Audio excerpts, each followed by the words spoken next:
Hi, Jim Carr. I'm doing a review on the CS1A 15 by 45 65 millimeter spotting scope by Maven. I was asked to do this review in part because I spend a lot of time scouting for people on their either on their first big game, Western big game hunt, or new to the Western big game and just getting into things. And one of the questions that comes up a lot of times is, do I need a spotting scope? How much does the spotting scope need to cost? And what's the size of these things? And I always recommend to carry spotting scope regardless.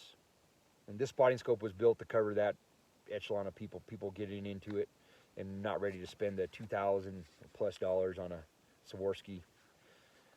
This spotting scope is lightweight and it's small, compact. This is a 20 by 60 Swarovski, 65 millimeter spotting scope, and you can see, I mean, it's almost half the size, takes up half the volume in my pack. And this spotting scope runs right at 650 bucks. I don't think you're going to get a cheaper spotting scope that's going to work very well.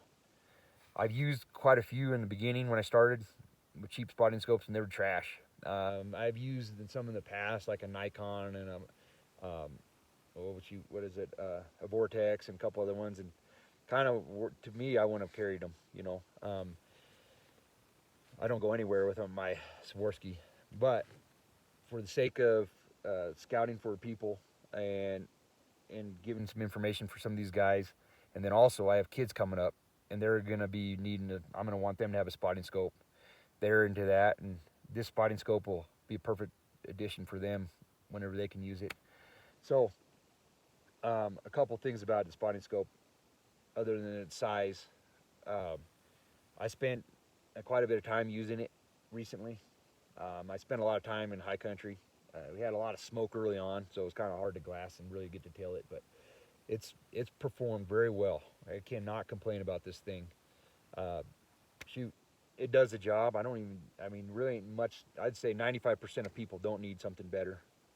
It'll get the job done, especially on elk. Mule deer does a good job, and she was looking at bucks 4 miles away this morning. Uh, that's kind of hard to complain. It does pretty good on low light. It doesn't match the Swarovski, but it gets the job done better than any other spotting scope that was under $1,000 that I've ever put on my eye on. And the glass is good. It just it performs really well. I got to tell you a little story. It's very well built. Kind of embarrassed to tell this story. I uh, I put it in my pack, same place that I keep my Swarovski at all times. I never dropped this spotting scope out of there. It just fits perfect and has some straps that wrap around it.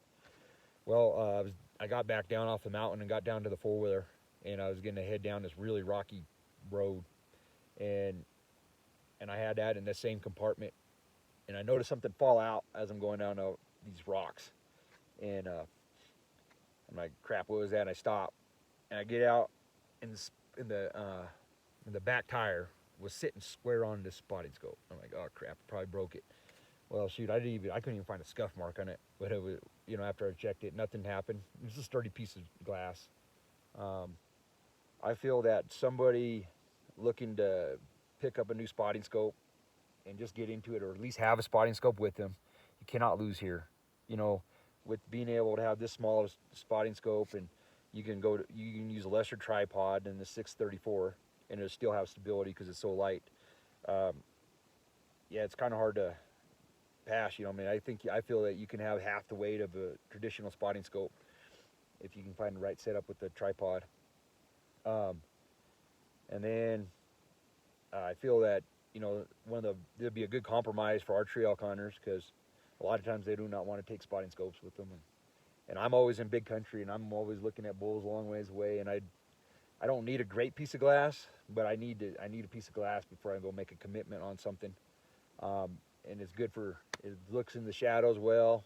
Basically, I can't say enough about it. It does really good for what it is, and it's a good piece of glass, very workable, and that's all on that part.